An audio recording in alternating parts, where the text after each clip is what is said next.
Oke, baiklah. Assalamualaikum warahmatullahi wabarakatuh. Masih dengan Buana 79, salam semangat selalu untuk seluruh pelajar di Indonesia. Baik itu dari Sabang sampai Merauke, dari Miangas hingga Pulau Rote. Pada pertemuan kali ini saya akan bahas terkait dengan soal uji kompetensi tahun 2002, tahun 2023. Tepatnya ini adalah soal untuk uji kompetensi akuntansi keuangan dan lembaga tahun ini, tahun 2023. Di mana pada pertemuan sebelumnya saya sudah bahas tentang soal uji kompetensi yaitu paket 2. Nah, di pertemuan kali ini saya akan bahas terkait soal uji kompetensi paket 3.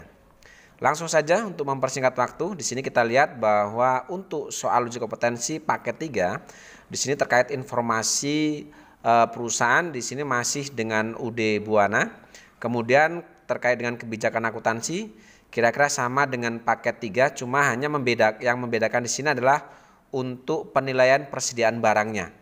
Ya, jika di paket 2 kita menggunakan sistem perpetual dengan metode FIFO, maka di paket 3 untuk penilaian persediaan barang dagangnya menggunakan sistem perpetual dengan metode average atau rata-rata tertimbang. Oke, untuk informasi akun sama ya, sama dengan yang di paket 2. Kemudian untuk daftar saldonya pun sama ya, cuma di sini perlu saya garis bawahi bahwa terkait dengan trial balance 30 November ini jika dihitung ulang maka untuk nilai saldo sisi debit dan kredit ini sebenarnya tidak seimbang. Ada selisih 50.000, lebih besar sisi sebelah debit. Di sini untuk sisi sebelah debit itu jumlah yang sebenarnya adalah 1.279.900.000, sedangkan di sisi kredit itu 1.279.850.000. Nah, supaya untuk sisi debit dan kredit ini seimbang, maka di soal ini saya siasati untuk raka drawing ini saya kurangi nilainya 50.000, sehingga di sini untuk raka drawing nilai saldonya adalah 25.350.000. Oke. Sorry. Untuk raka drawing 25.350.000. Ya, ini untuk saldo raka drawing sendiri. Kemudian selanjutnya terkait dengan kebijakannya kira-kira seperti tadi ya. Maaf, ini agak rusak. Ini saya buat 25.350.000 ya, seperti ini. Oke, maka otomatis untuk sisi debit dan kredit menjadi nilai yang sebenarnya yaitu sesuai dengan di soal yaitu 1.279.850. Oke, ini sudah sesuai. Lalu selanjutnya untuk daftar customer juga masih sama ya dengan yang di paket 2 yaitu ada JBL dan seterusnya, nama supplier juga sama. Nilai saldo piutang dan nilai saldo utang pun sama, kemudian persediaan barang juga saldo awalnya sama. Oke. Langsung saja untuk mempersingkat waktu, kita akan langsung masuk ke dokumen transaksi. Saya sudah siapkan untuk lembar kerja ya, dari jurnal khusus baik purchase journal, sales journal sampai dengan jurnal umum, kemudian ada inventory card dan seterusnya, ini sudah saya siapkan. Maka langkah pertama yang harus kita lakukan sebelum kita menganalisis atau mencatat dokumen transaksi, maka di awal kita akan coba masukkan untuk saldo piutang, saldo utang dan nilai saldo persediaan barang dagang ini. Untuk daftar saldo piutang dagang ini akan kita masukkan di buku besar pembantu piutang. Oke, jadi untuk mempermudah proses input di sini akan saya coba belah layarnya menjadi 2 seperti ini. Sorry. Akan saya belah jadi 2 seperti ini untuk mempermudah proses input datanya. Oke, sekali lagi yang pertama kita akan coba lakukan proses input saldo awal untuk piutang dagang, kita masukkan di buku besar pembantu piutang atau subsidiary ledger account receivable. Di sini untuk JBL ada saldo piutang 34.100.000. Kita masukkan di sini di buku besar pembantu piutang untuk penanggalannya tanggal 1. Kemudian keterangannya adalah saldo ya, saldo awal. Oke, karena saldo awal maka kita langsung masukkan ke kolom balance. Kita masukkan ke kolom balance sisi sebelah debit karena saldo normal piutang itu ada di sisi sebelah debit. Lalu untuk digital elek 28.600.000. Kita masukkan digital elek, kita masukkan tanggal 1, jangan lupa ini adalah saldo awal. Kemudian kita masuk ke kolom balance, letakkan di sisi sebelah debit 28.600.000. Lalu untuk maju elek ini ada saldo awal yaitu 19.000.000 800. Kita masukkan di sisi sebelah debit 19.800 dan yang terakhir adalah panen elek yaitu 3.300. Kita masukkan di buku besar pembantu piutang atas nama panen elek yaitu 3.300. Oke, itu saldo awal untuk piutang dagang atau subsidiary ledger account receivable. Lalu yang kedua kita akan masukkan juga saldo awal utang dagang. Ini akan kita masukkan di buku besar pembantu utang atau subsidiary ledger account payable. Oke, di sini untuk PT Sahabat kita punya utang dagang 23.100.000. Kita masukkan ke sini. Oke, 23.100.000 ya. Oke, di sini kita masukkan sebagai saldo tanggal 1. Untuk saldo utang dagang kita masukkan di kolom balance sisi sebelah kredit. Karena saldo normal utang itu ada di sisi sebelah kredit. Lalu untuk firma makmur, oke, untuk FA makmur saldo utang kita adalah 17.600.000. Kita masukkan seperti tadi saldo tanggal 1, lalu masuk ke kolom balance di sisi sebelah kredit 17.600.000. Dan yang terakhir kita masih punya utang kepada PT Margonda itu sebesar 28 juta. Kita masukkan sebagai saldo awal di sisi sebelah kredit yaitu 28.600.000. Oke, itu untuk masukkan daftar saldo piutang, daftar saldo utang. Sekarang kita masukkan untuk persediaan barang dagang awal ini, kita masukkan di kartu persediaan atau inventory card. Yang pertama untuk AP Pavilion, di sini kita punya saldo awal 20 unit dengan harga pokok 16 juta, lalu jumlah nilai persediaan adalah 320 juta. Kita masukkan di sini sebagai saldo awal yaitu tanggal 1. Sebagai saldo karena saldo kita masuk kolom balance. Di sini untuk jumlahnya adalah 20 unit untuk AP Pavilion dengan harga pokok 16 juta. Total nilai persediaan adalah 320 juta. Dan yang terakhir adalah untuk yang Dell Inspiron. Untuk buku kartu persediaan Dell Inspiron. Kita masukkan tanggal 1 sebagai saldo. Lalu masuk kolom balance. Di sini untuk Dell Inspiron itu ada 16 unit. Dengan harga pokoknya adalah 12.500.000 sehingga nilai persediaan awalnya adalah 200 juta. Oke, selesai untuk input saldo awal baik itu saldo piutang, saldo utang dan nilai persediaan. Sekarang kita masuk ke analisis dokumen transaksi. Oke, kita mulai pencatatan dokumen transaksi mulai dari dokumen nomor 1. Oke, dokumen nomor 1 di sini ada bukti pengeluaran kas ya. Keterangannya adalah untuk pembayaran gaji karyawan bulan November. Artinya adanya bukti pengeluaran kas ini akan kita catat di jurnal khusus yaitu jurnal pengeluaran kas. Kita masuk ke cash payment journal. Oke, di sini cash payment journal ya. Kemudian kita masukkan tanggalnya di situ kita lihat tanggal 1. Kemudian nomor buktinya adalah BKK 12-1. Lalu kemudian keterangannya karena kita membayar gaji karyawan bulan November maka kita kasih keterangan gaji bulan November. Oke, langsung kita masuk di sisi sebelah kredit karena pengeluaran kas kita mulai isi dari sisi sebelah kredit. Di sini kita mengeluarkan kas yaitu 2.500.000 ya, jadi berapapun yang kita keluarkan kita langsung catat di kolom cash in bank ini di sisi sebelah kredit 2.500.000 keterangannya untuk pembayaran gaji karyawan. Nah, pengeluaran kas karena bukan membayar utang dagang maka di sisi debit kita catat di kolom order ya. Sekali lagi jika pengeluaran kasnya bukan untuk membayar utang dagang maka untuk akun yang kita gunakan atau pencatatannya kita masukkan ke kolom order, di mana untuk gaji karyawan bulan November kita akan gunakan akun expense payable dengan kode akun di sini 21200, nilainya sama dengan yang kita keluarkan yaitu 2.500.000. Oke, itu cara pencatatan jika ada pengeluaran kas untuk membayar gaji karyawan. Kita catat di jurnal pengeluaran kas. Kita masuk dokumen transaksi nomor 2. Ada voucher kas kecil di sini. Oke, untuk voucher sendiri itu adalah bukti transaksi pengeluaran kas kecil atau petty cash. Sehingga voucher ini akan kita catat di jurnal petty cash atau petty cash jurnal di sini. Oke, yang pertama kita masukkan tanggal dan nomornya, tanggal berapa ini? Tanggal 2 nomor V12-1. Lalu keterangannya di sini adalah untuk pembuatan brosur ya. Kita buat keterangan pembuatan brosur. Lalu kemudian karena pengeluaran kas kita masuk dari sisi sebelah kredit, di sini kita mengeluarkan petty cash 675.000. Kita masukkan di sisi kredit kolom petty cash. Lalu masuk ke sisi sebelah debit, di sini pembuatan brosur kita akan catat dengan akun yaitu advertising expense dengan kode akun 6.000. totalnya adalah sama dengan yang kita keluarkan, yaitu 675.000. Oke, itu dokumen transaksi nomor 2. Sekarang kita masuk ke dokumen transaksi nomor 3.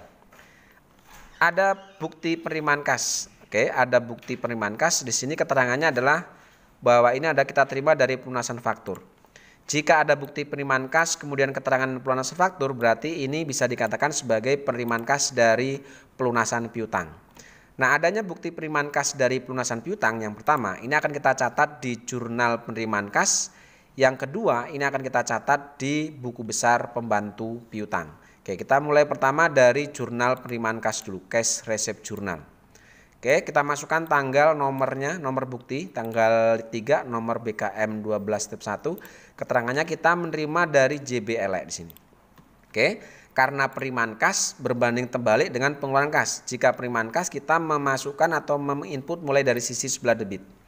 Berapapun yang kita terima, jumlah yang kita terima ini, kita akan masukkan kolom cash in bank atau kita masukkan di kolom cash in bank sisi sebelah debit.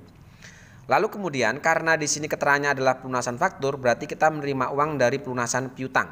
Berarti di sisi kredit kita fokus di kolom account receivable.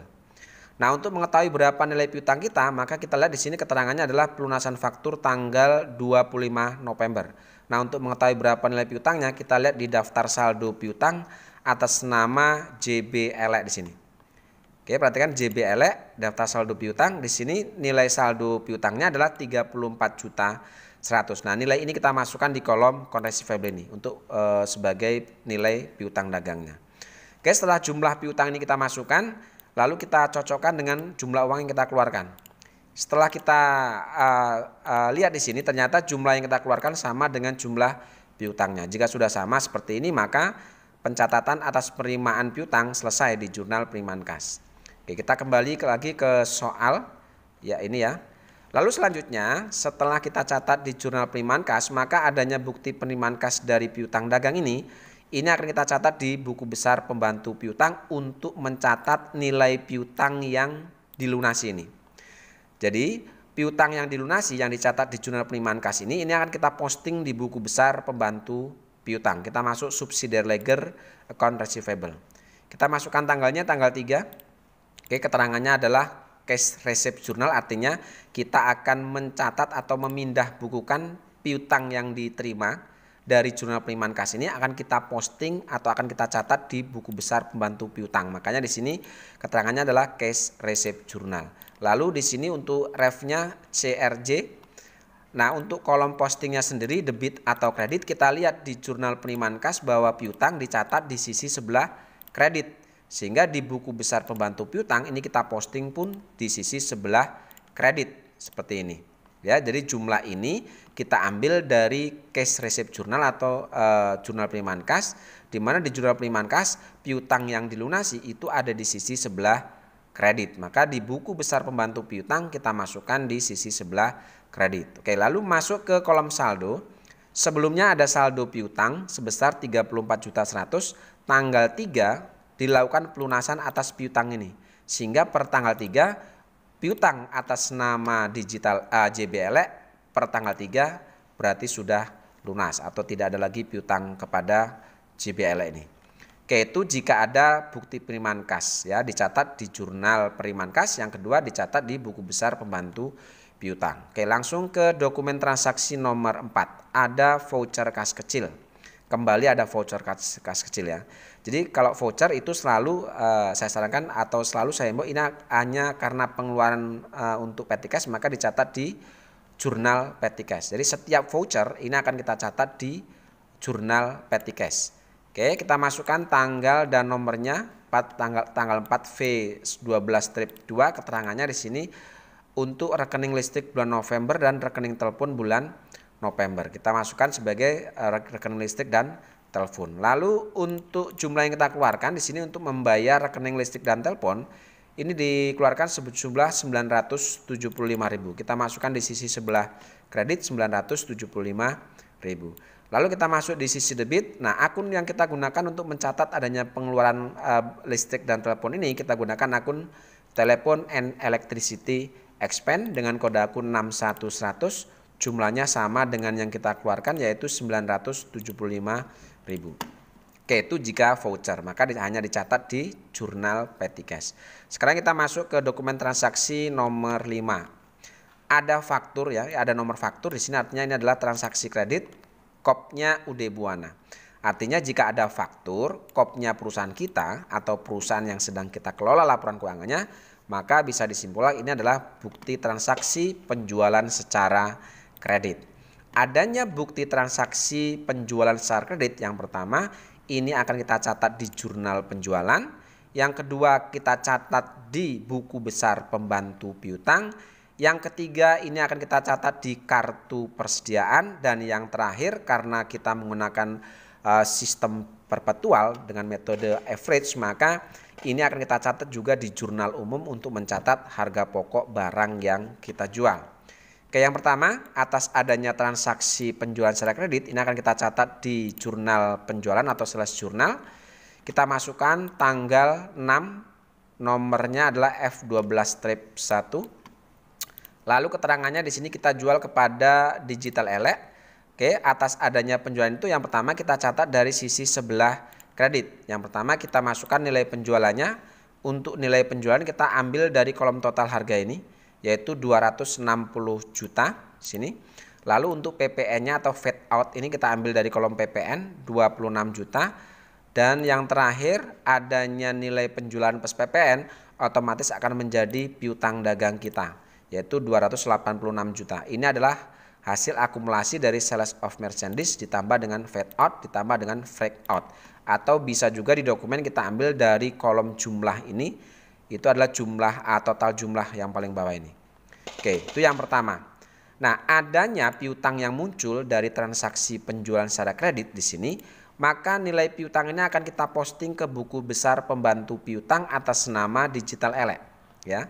Jadi sekali lagi, atas adanya transaksi penjualan secara kredit, maka otomatis akan memunculkan nilai piutang. Nah, nilai piutang yang muncul ini atas nama Digital Elek ini akan kita posting ke buku besar pembantu piutang atas nama Digital Elek. Sehingga kita di sini akan masuk ke subsidiary ledger account receivable. Kita masuk di buku besarnya Digital Elek, berarti yang ini.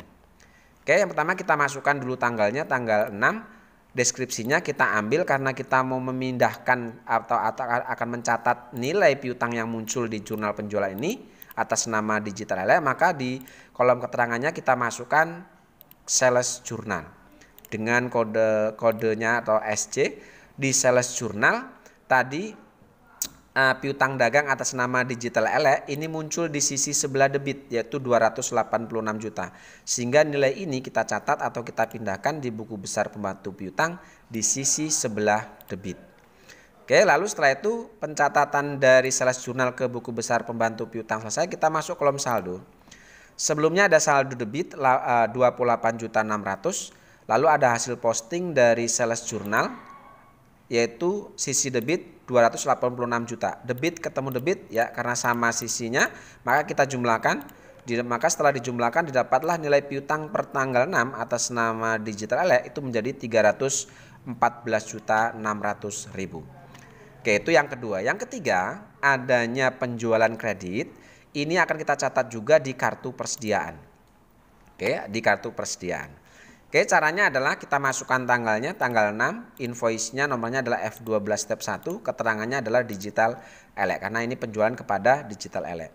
Oke, di kartu persediaan HP Pavilion untuk jumlahnya sendiri HP Pavilion tanggal 6 ini HP Pavilion dijual 9 unit. Oke, karena penjualan maka di kartu persediaan ini kita masuk ke kolom out. Kita masuk kolom out, oke.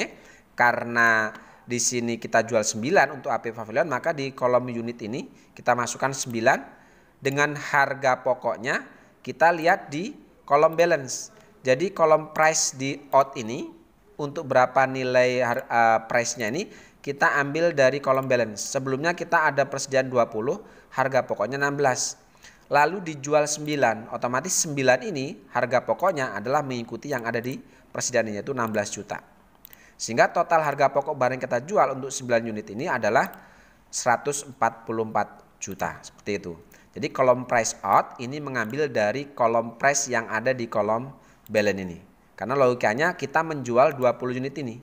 Ya, 20 unit dijual 9, otomatis harga yang 9 itu mengikuti harga yang persediaan sebelumnya. Oke, lalu kemudian kita masuk kolom balance. Sebelumnya ada saldo 20 unit, dijual 9, maka otomatis per tanggal 6 persediaan kita sekarang menjadi 11. Ya, jadi 20 dijual 9 tinggal 11. Dengan harga pokok ini kita turunkan ke bawah 16 juta sehingga total nilai persediaan kita per tanggal 6 untuk yang HP Pavilion itu adalah 176 juta. Oke, itu untuk yang HP Pavilion. Sekarang kita masuk atau akan catat yang Dell Inspiron. Oke, Dell Inspiron di sini kita menjual 7 unit. Oke, kita masukkan dulu keterangan atau informasinya. Tanggal 6 F12 step 1 digital elek, karena penjualan kita masukkan kolom out. Seperti tadi bahwa untuk Dell Inspiron kita menjual 7 unit. Maka di sini kita masukkan di kolom unit 7. Dengan harga pokoknya, karena kita menjual harga pokok yang 16 unit, maka otomatis harganya untuk price itu pun sama, kita ambil dari kolom price yang ada di balance, yaitu 12.500.000. Sehingga total harga pokok barang yang terjual untuk 7 unit Dell Inspiron itu adalah 87.500.000. Oke, lalu setelah itu kita masuk ke kolom saldo atau balance. Sebelumnya ada persediaan 16 unit, dijual 7, maka persediaan kita sekarang menjadi 9 unit per tanggal 6. Lalu dengan harga pokok ini kita turunkan karena masih ada sisa 9 unit, kita turunkan ke bawah sehingga total nilai persediaan kita sekarang per tanggal 6 menjadi 187.500.000. Oke, itu adalah perkalian dari jumlah barang dikalikan harga pokoknya. Oke, itu untuk dokumen transaksi tanggal nomor 5.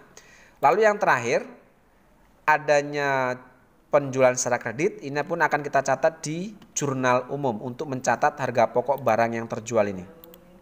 Oke, kita masuk ke jurnal umum, kita masukkan tanggal dan nomor invoice-nya, jurnalnya sendiri untuk mencatat harga pokok barang yang dijual ini, itu adalah cost of goods sold pada merchandise inventory, seperti ini. Oke, dengan kode akunnya di sini masing-masing silakan disesuaikan dengan kode akun yang ada di daftar akun. Nah, untuk nilainya sendiri untuk debit dan kredit, kita ambil dari kartu persediaan tadi. Bahwa di kartu persediaan kita lihat bahwa untuk penjualan tanggal 6 ada 9 unit dan 7 unit. Untuk yang 9 unit harga pokoknya totalnya adalah 144 juta. Sedangkan untuk yang 7 unit harga pokoknya 87.500.000. Sehingga untuk mencari berapa nilai harga pokok barang yang terjual tanggal 6, maka harga pokok yang 9 unit ini ditambah dengan harga pokok yang 7 unit ini. Setelah saya tambahkan di sini didapatlah nilai yaitu sebesar untuk debit kreditnya 231.500.000. Nah, untuk memastikan jumlahnya ini benar silakan kalian hitung ulang. Ya, jadi nilai ini didapat dari harga pokok barang untuk 9 unit ditambahkan dengan harga pokok barang untuk yang 7 unit ini. Seperti itu. Oke, itu jika ada transaksi penjualan secara kredit ya. Yang pertama tadi kita catat di jurnal penjualan, kemudian yang kedua dicatat di buku besar pembantu piutang, yang ketiga kita catat di kartu persediaan, dan yang ketiga kita catat yang keempat kita catat di jurnal umum untuk mencatat harga pokok barang yang dijual ini. Lanjut ke dokumen transaksi nomor 6. Untuk dokumen transaksi nomor 6, di sini kita lihat ada bukti pengeluaran kas ya. Keterangannya adalah untuk pelunasan faktur. Oke, jika ada pengeluaran kas atau bukti pengeluaran kas keterangannya pelunasan faktur, berarti ini adalah pengeluaran kas untuk membayar hutang dagang. Nah, adanya bukti pengeluaran kas untuk membayar hutang dagang ini akan kita catat yang pertama di jurnal pengeluaran kas, yang kedua akan kita catat di buku besar pembantu hutang. Oke, kita masuk ke jurnal pengeluaran kas atau case payment journal di sini. Yang pertama kita masukkan tanggal dan nomornya ya, tanggal 6 BKK 12-2. Di sini kita membayar utang kepada PT Margonda, keterangannya PT Margonda. Oke, lalu kita masuk dari sisi sebelah kredit. Di sini kita mengeluarkan 28.600.000. Oke, berapapun yang kita keluarkan ini akan kita catat di sisi sebelah kredit kolom cash in bank. Oke, kita masukkan di kolom cash in bank di sini, yaitu 28.600.000. Lalu kemudian ini adalah pelunasan hutang, artinya untuk mengetahui berapa nilai hutangnya, di sini kita fokus di sisi sebelah debit ya, kolom account payable, karena kita mengeluarkan ini untuk membayar hutang dagang. Nah, untuk mengetahui berapa nilai hutang dagang yang dilunasi, di sini kita lihat di keterangannya adalah pelunasan tanggal 28 November. Ini adalah pelunasan hutang dari transaksi bulan sebelumnya. Nah, untuk mengetahui berapa nilai hutangnya kita cari atau kita lihat di daftar saldo utang dagang. Oke, lihat daftar saldo utang dagang di sini yang kita lunasin adalah dari PT Margonda. Kita lihat di PT Margonda di sini berarti yang ini ya. Kita punya hutang yaitu 28.600.000. Nah, nilai hutang ini kita masukkan di kolom akun payable ini. Ya, setelah kita masukkan nilai hutang dagang atas nama PT Margonda, maka kita lihat, kita sinkronkan dengan jumlah yang kita keluarkan, ternyata hasilnya sama. Oke, jika sudah sama berarti pencatatan atas pengeluaran kas selesai. Adanya pelunasan hutang dagang otomatis akan mengurangi nilai hutang dagang kita. Nah, adanya pelunasan hutang dagang dan dari pelunasan itu mengurangi hutang dagang, maka pengurangan atas hutang dagang kepada PT Margonda ini akan kita catat di buku besar pembantu utang. Maka di sini kita masuk ke subsidiary ledger account payable, kita masuk di buku besar pembantu utang atas nama PT Margonda. Oke, kita masukkan, kita kembali lagi ke transaksi sebelumnya yaitu transaksi nomor 6 ya. Oke, di sini pengeluaran kas. Oke, tanggal 6 di sini. Kemudian keterangannya adalah kita ambil karena kita mau mencatat atas pelunasan utang dagang ini atas nama PT Margonda, maka otomatis di kolom keterangannya di buku besar pembantu utang kita kasih adalah cash payment journal. Artinya kita akan memindahkan catatan pengurangan atas utang dagang kepada PT Margonda ke buku besar pembantu piutang dari buku besar pembantu utang dari jurnal pengeluaran kas atau cash payment journal. Oke, refnya adalah CPJ. Nah, tadi di jurnal pengeluaran kas atau cash payment journal pelunasan atas utang dagang kita, posisi utang dagang yang dilunasi itu ada di sisi sebelah debit. Maka 28.600.000 ini kita masukkan di buku besar pembantu utang itu di sisi sebelah debit. Oke, setelah itu setelah pencatatan atau pemindahan dari jurnal pengeluaran kas ke buku besar pembantu utang selesai, kita masuk kolom saldo. Sebelumnya ada saldo utang 28.600.000. Kemudian tanggal 6 ada pelunasan atas piutang ini. Atas utang ini. Sehingga per tanggal 6 sekarang utang kita lunas. Ya, karena dilunasi tanggal 6 ini. Oke, itu jika ada pengeluaran kas untuk membayar utang dagang. Yang pertama tadi kita catat di jurnal pengeluaran kas. Yang kedua kita catat di buku besar pembantu utang. Lanjut ke dokumen transaksi nomor 7. Di sini ada nomor nota kredit ya. Ini adalah nota kredit. Artinya nota kredit ini adalah bukti transaksi retur. Nah, retur penjualan atau retur pembelian kita lihat kopnya. Di sini kopnya UD Buana. Berarti ini bisa kita simpulkan ini adalah transaksi retur penjualan. Kalau kita lihat tanggalnya, ini adalah retur penjualan dari transaksi penjualan tanggal 6. Berarti ini ada pengembalian barang yang kita jual atas barang yang kita jual tanggal 6 ini. Berarti dokumen nomor 7 ini berkaitan dengan dokumen nomor 5 ini. Oke, adanya retur penjualan yang pertama ini akan kita catat di kartu persediaan ya. Yang pertama kita catat di kartu persediaan, yang kedua ini akan kita catat di jurnal umum, dan yang ketiga akan kita catat di buku besar pembantu piutang. Oke, yang pertama kita catat dulu di kartu persediaan, kita masuk ke inventory card ini.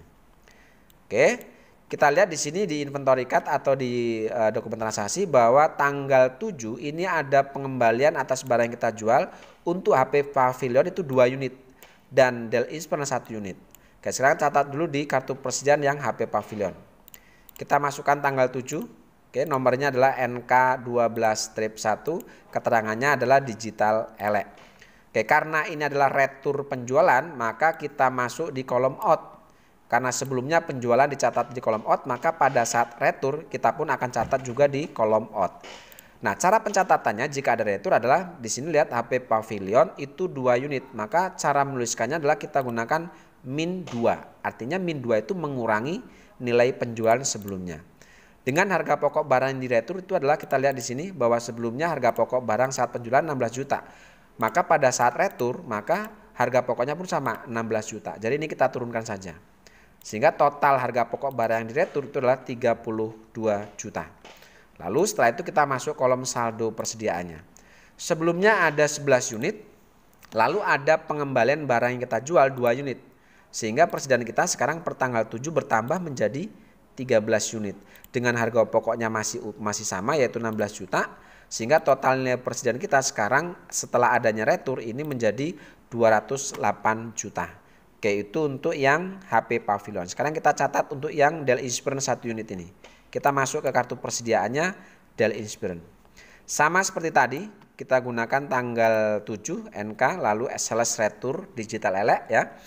Karena kita retur penjualan ya, retur penjualan itu terjadi dari penjualan sebelumnya, maka kita masukkan kolom out. Di sini ada 1 unit untuk Dell Inspiron. Kita masukkan gunakan min 1. Dengan harga pokok barang yang kita retur adalah 12.500.000 sehingga total returnya adalah 12.500.000. Oke, lalu masuk ke kolom balance. Di sini sebelumnya ada 9 unit. Karena ada pengembalian 1 unit, maka sekarang bertambah menjadi 10 unit. Harga pokoknya masih sama 12.500.000. Total nilai persediaan kita sekarang untuk yang Dell Inspiron itu menjadi 125 juta per tanggal 6 ini. Oke, setelah kita catat di kartu persediaan, yang kedua adanya retur penjualan ini akan kita catat juga di jurnal umum untuk mencatat adanya retur ini. Oke, kita masuk ke general jurnal. Jika ada retur penjualan, maka catatan buat kalian, adanya retur penjualan ini akan kita catat 2 jurnal di jurnal umum. Jurnal yang pertama untuk mencatat nilai retur ini. Jurnal yang kedua untuk mencatat harga pokok dari barang yang diretur. Ya. Sekali lagi, jika ada retur penjualan maka kita akan buat 2 catatan jurnal. Jurnal yang pertama untuk mencatat nilai returnya, yang kedua untuk mencatat harga pokok dari barang yang diretur. Oke, sekarang kita coba catat untuk nilai returnya ini. Nah, jurnalnya adalah kita masukkan tanggal 7, nomornya adalah NK121. Jurnal yang pertama untuk mencatat nilai retur adalah sales retur PPN outcome pada akun receivable. Oke, untuk kode akun masing-masing disesuaikan. Untuk nilai sendiri, untuk sales retur kita ambil dari kolom total harga ini, yaitu 50 juta. Lalu untuk PPN outcome-nya kita ambil dari kolom PPN, yaitu 5 juta. Sehingga total persediaan kita, total piutang kita berkurang menjadi 55 juta. Ini bisa diambil dari dokumen ini atau bisa juga menghitung atau mengakumulasi antara sales plus PPN outcome ini. Oke, itu jurnal yang pertama. Jurnal yang kedua adalah untuk mencatat harga pokok barang yang diretur nih, yaitu harga pokok untuk 2 unit dan 1 unit. Dan harga pokok dari barang yang diretur ini tadi kita catat di kartu persediaan. Di sini kita lihat untuk yang 2 unit harga pokoknya 32 juta. Sedangkan untuk yang 1 unit itu 12.500.000. Jadi 32 juta ditambah dengan 12.500.000. Maka di sini kita catat ke dalam jurnal umum, jurnalnya adalah cost of goods sold, merchandise inventory pada cost of goods sold. Adanya retur otomatis akan menambah nilai persediaan kita, sehingga merchandise inventory ada di sisi sebelah debit. Oke, kode akunnya disesuaikan. Nilainya sendiri adalah akumulasi tadi. Akumulasi dari harga pokok barang diretur untuk 2 unit 32 juta ditambah dengan 12.500.000. Setelah saya hitung di sini nilainya untuk sisi debit dan kredit yaitu adalah 44.500.000 rupiah. Itu catatan yang kedua. Yang ketiga, setelah kita catat tadi di kartu persediaan, kemudian kita catat di jurnal umum. Yang ketiga, adanya retur ini karena mengurangi nilai piutang dagang kita, maka otomatis pengurangan atas piutang ini pun akan kita catat di buku besar pembantu piutang atas nama digital elek ini. Sehingga di sini kita masuk ke subsidiary ledger account receivable. Subsidiary ledger account receivable betul ya di sini ya. Oke, kita cari atas nama digital elek di sini. Oke, di sini kita lihat bahwa untuk pengurangan atas nilai piutang di sini adalah 2 unit dan 1 unit ya.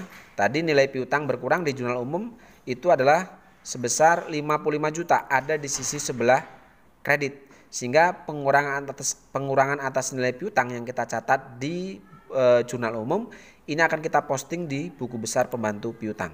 Kita masukkan tanggalnya tanggal 7, keterangannya adalah general jurnal karena kita mau mencatat adanya pengurangan piutang yang ada di jurnal umum tadi. Oke, refnya di sini adalah GJ. Tadi di jurnal umum piutang ada di sisi sebelah kredit ya. Account receivable ada di sisi sebelah kredit. Sehingga di sini di buku besar pembantu piutang kita posting juga di sisi sebelah kredit yaitu 55 juta. Oke, baru kita masuk ke kolom saldo atau balance. Sebelumnya ada saldo piutang di sisi debit yaitu 314.600.000. Lalu ada pengembalian atas barang yang kita jual, otomatis akan mengurangi nilai piutang. Di sini piutang berkurang di sisi sebelah kredit 55 juta. Karena beda sisi, otomatis saldo debit ini dikurangi dengan saldo kredit ya. Jadi saldo kredit ada pengembalian atas barang atau retur akan mengurangi nilai piutang dagang kita. Kita kurangkan 314.600.000 dikurangi dengan 55 juta. Maka sehingga di sini untuk saldo piutang atas nama Digital Elek per tanggal 7 menjadi Rp259.600.000.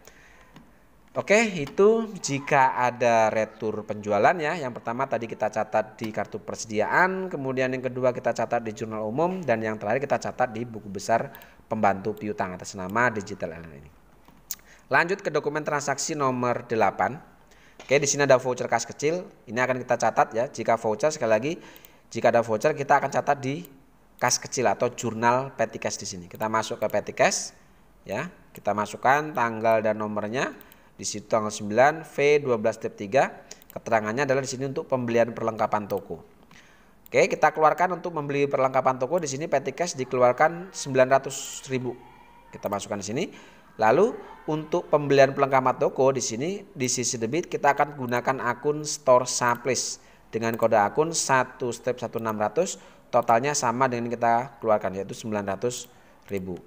Oke, lanjut ke dokumen nomor 9. Ada bukti pengeluaran kas. Keterangannya pelunasan faktur. Oke, sekali lagi jika ada bukti pengeluaran kas, keterangannya pelunasan faktur, berarti ini adalah kita mengeluarkan kas untuk membayar utang dagang. Nah, adanya pengeluaran kas untuk membayar utang dagang, pertama kita akan catat di jurnal pengeluaran kas, yang kedua kita catat di buku besar pembantu utang ya. Kita masuk ke jurnal pengeluaran kas terlebih dahulu. Oke, kita masukkan tanggalnya di situ tanggal 9, nomornya adalah BKK 12 step 3. Di sini kita bayar kepada PT Sahabat. Di sini kita mengeluarkan kas ya. Kita ambil dari sisi sebelah kredit, kolom cash in bank. Di sini kita mengeluarkan 23.100.000. Kita masukkan di kolom cash in bank. Oke, karena di sini keterangannya pelunasan faktur, maka otomatis ini adalah pelunasan utang dagang. Kita fokus di sisi debit itu kolom account payable. Nah, untuk mengetahui berapa nilai hutang dagang kita kepada PT Sahabat ini, kita lihat di keterangan ini adalah pelunasan faktur tanggal 23 November. Berarti ini adalah pembelian tanggal 23 November atau bulan sebelumnya. Kita lihat untuk utang dagang karena di bulan sebelumnya, maka kita lihat di daftar saldo utang. Oke, di daftar saldo utang di sini untuk PT Sahabat kita punya utang dagang itu 23.100.000. Oke, nilai hutang dagang ini kita masukkan di kolom akun payable di sini. Oke, baru kita cocokkan di sini ternyata jumlah yang kita keluarkan sama dengan nilai hutangnya. Artinya jika sudah sama, pencatatan selesai. Oke, kita kembali lagi ke dokumen transaksi tadi untuk pengeluaran kas tanggal 9 yaitu dokumen nomor 9 ini ya. Oke, adanya pelunasan hutang dagang otomatis akan mengurangi nilai hutang dagang kita. Nah, pengurangan atas nilai hutang dagang sebesar 23.100.000 ini akan kita posting ke buku besar pembantu utang atas nama PT Sahabat. Oke, berarti kita masuk ke buku besar pembantu utang atau subsidiary ledger account payable. Kita masuk ke buku besarnya PT Sahabat. Oke, di sini kita masukkan dulu nilai tanggalnya tanggal 9. Oke, kita akan coba mencatat adanya pengurangan utang dagang dari jurnal pengurangan kas ini. Ya, 23.100.000. Kita masuk ke sini. Ya, kita kasih keterangan cash payment journal. Lalu untuk ref-nya adalah CPJ. Untuk nilainya sendiri pengurangan atas utang dagang di sini berkurang bahwa account payable ada di sisi sebelah debit yaitu 23.100.000. Maka akan kita catat di buku besar pembantu utang pun di sisi sebelah debit untuk kolom posting. Lalu setelah itu baru kita masuk kolom saldo. Sebelumnya ada saldo utang yaitu 23.100.000. Tanggal 9 utang dagang kita lunasi dengan jumlahnya sama 23.100.000 sehingga per tanggal 9 utang dagang kita lunas. Sini kredit ketemu debit maka dikurangkan. Seperti itu. Oke, itu dokumen nomor 9 jika ada pengeluaran kas untuk membayar utang dagang. Yang pertama tadi kita catat di jurnal pengeluaran kas, yang kedua kita catat di buku besar pembantu utang. Sekarang kita masuk ke dokumen transaksi nomor 10. Dokumen transaksi nomor 10 di sini ada faktur ya, bahwa faktur ini adalah bukti transaksi kredit Untuk mengetahui ini penjualan atau pembelian kredit, kita lihat kopnya. Di sini kopnya adalah PT Margonda. Artinya ini bisa kita simpulkan ini adalah faktur pembelian atau pembelian secara kredit. Nah, adanya pembelian secara kredit yang pertama ini akan kita catat di jurnal pembelian. Yang kedua kita catat di buku besar pembantu utang, dan yang ketiga kita catat di kartu persediaan. Oke, yang pertama kita catat dulu ini di purchase journal. Kita masuk ke purchase journal. Oke, kita masukkan dulu informasinya, tanggal dan nomornya. Tanggal 10 nomor F05. Keterangannya adalah kita membeli kepada PT Margonda. Oke, atas adanya pembelian ini maka otomatis kita isi dari sisi sebelah debit. Untuk merchandise inventory kita isi dengan nilai pembeliannya, kita ambil dari kolom total harga ini, yaitu 301 juta. Kita masukkan ke sini. Untuk fat in-nya atau nilai fat in atau PPN kita ambil dari kolom PPN, yaitu 30 juta 100, kita masukkan ke sini. Sehingga total hutang dagang kita itu adalah total nilai pembelian ditambah dengan nilai PPN income ini. Maka total hutang dagang kita adalah 331 juta 100 ribu. Kita masukkan di kolom account payable di sini. Ya.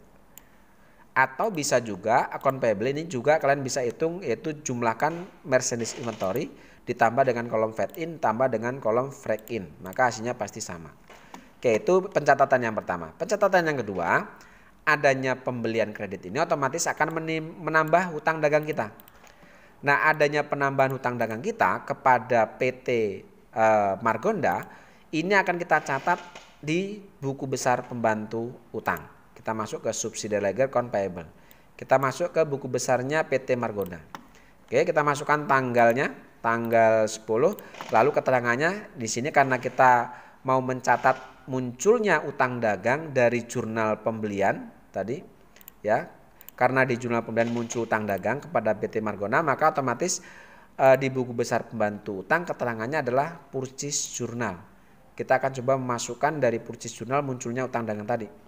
Nah, di purchase journal tadi utang dagang itu muncul di sisi sebelah kredit 331 juta 100. Maka di buku besar pembantu piutang kita pindahkan, kita posting di sisi sebelah kredit dengan jumlah yang sama, yaitu 331 juta 100. Lalu kita masuk ke kolom saldo. Sebelumnya tidak ada saldo utang, ya, karena utang sebelumnya sudah dilunasi, maka otomatis tidak ada utang. Otomatis adanya munculnya utang dagang dari purchase journal, otomatis ini akan menjadi saldo utang dagang kita per tanggal 10 kepada PT Margonda. Oke, itu pencatatan yang kedua. Adanya pembelian kredit ini pun akan kita catat yang ketiga di kartu persediaan. Oke, kita mulai dari kartu persediaan yang pertama, yaitu HP Pavilion. Kita lihat di sini di tanggal 10 atas pembelian ini kita membeli 11 unit untuk HP Pavilion. Oke, pencatatannya adalah kita masukkan tanggal 10 dan nomornya. Keterangannya adalah PT Margonda.